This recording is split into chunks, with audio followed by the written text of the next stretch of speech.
Hello, my name is Delaney Reyes, and this is my informative speech called The Cause of Inflation.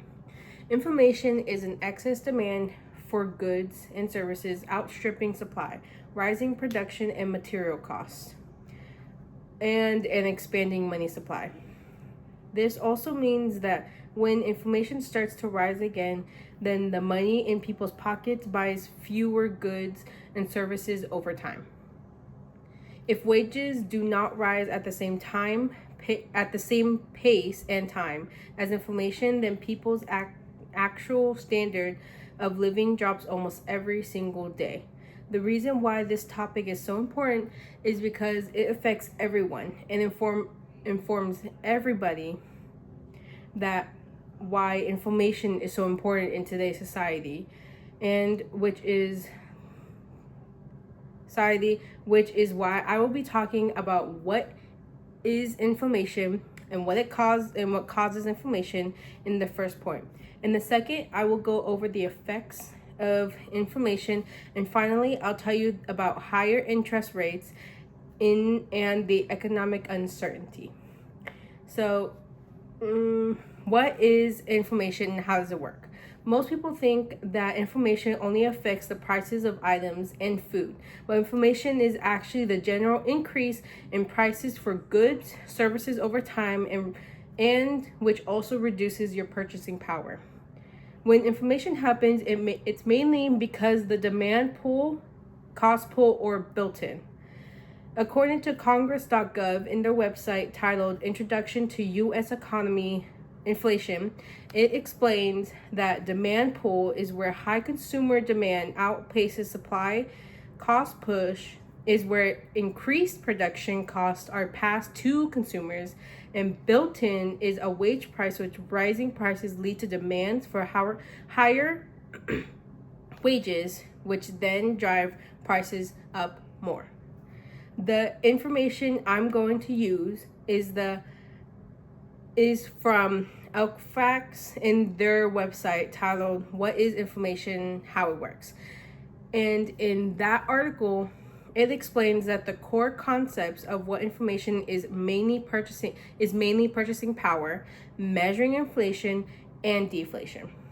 These are what make inflation so important and why moderate and high inflation is tied to central banks and often rise interest rates due to inflation. Inflation is a complex economic phenomenon characterized by a general rise in prices, which is driven by factors such as production costs or a wage price. According to Alan Brook, in their article titled Modeling Inflation, it explains that inflation means if prices go up by 5%, your $100 will only buy what $95 bought previously. The information from the information I'm going to use from the Investopia team in their article is called Inflation Causes, Cost Push, Demand Pull, and Policy Impacts. It explains an economic imbalance can be caused by an imbalance between the amount of money available in the supply goods and services. Rising production costs can both drive paces up. Now that I've covered what inflation is and how it works, I will now go over the effects of inflation.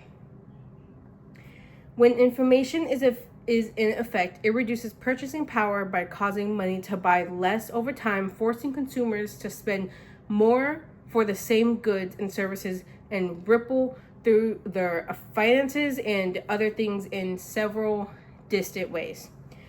Eroded purchasing power and savings are split up into three categories. Decreased buying power, deprecated savings, and shifted spending. In my info, I will use Malik Woolard and Gibena's article titled Inflation, Key Measurements to Understand. It explains that inflation reduces purchasing power by making money buy less over time and forcing consumers to spend more for the same goods.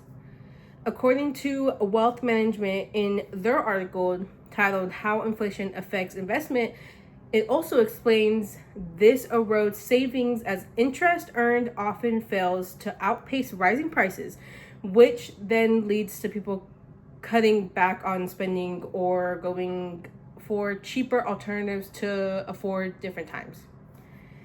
Another thing that is being affected is businesses and corporate impacts that either crash down and go out of business or just stop being popular because of how expensive their product has become.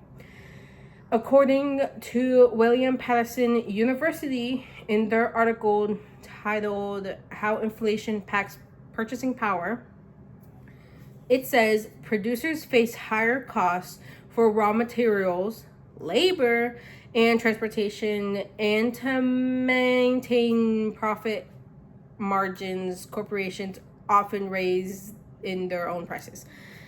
However, doing so too quickly can cause a drop in consumer demand. In this article called How Does Inflation Affect Savings? It explains that when you save money, your account balance increases and the savings rate tends to drop because there is less disposable income left over, which would be putting your savings in a savings account. Now, after covering the effects of inflation and what inflation is, I will finally, what happens. I will finally go over the persistent rise of inflation. Inflation's relentless upward trend not only erodes the purchasing power of currency, but also forces households and businesses to implement significant financial adjustments to cope with escalation costs and economic unpredictability. Its impact causes a squeeze on savings and strains household budgets, forcing difficult decisions on housing, groceries, and healthcare. According to Trading Economics called United States Inflation Rate, it says wages and salaries do not increase in the same pace as inflation. Households suffer a decline in real income, which increases their income to cover basic necessities. Borrowers with fixed rate debt often benefit because the real value of the money they owe decreases time over time.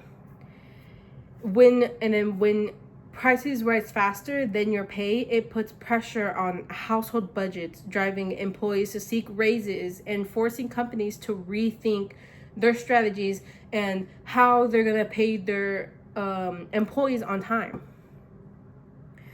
When the cost living jumps, workers demand higher pay. Then businesses rise the prices of goods and services, leading to more inflation, which causes a wide wage price spiral. After the inflation hits and goes into effect, it causes all workers to either get another job or sacrifice other things just to afford a living, which also affects people having to pay rent and lose their apartment because they just couldn't afford it anymore.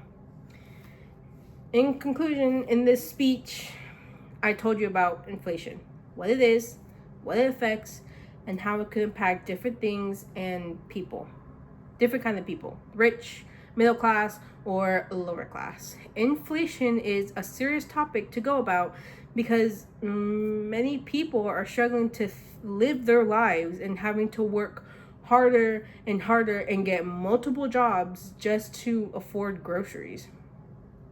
When you look back on how inflation affected people back then and now, then there is a huge difference, causing unnecessary war that just doesn't help, either when spending a lot of the taxpayers more on something that wasn't worth starting, like war.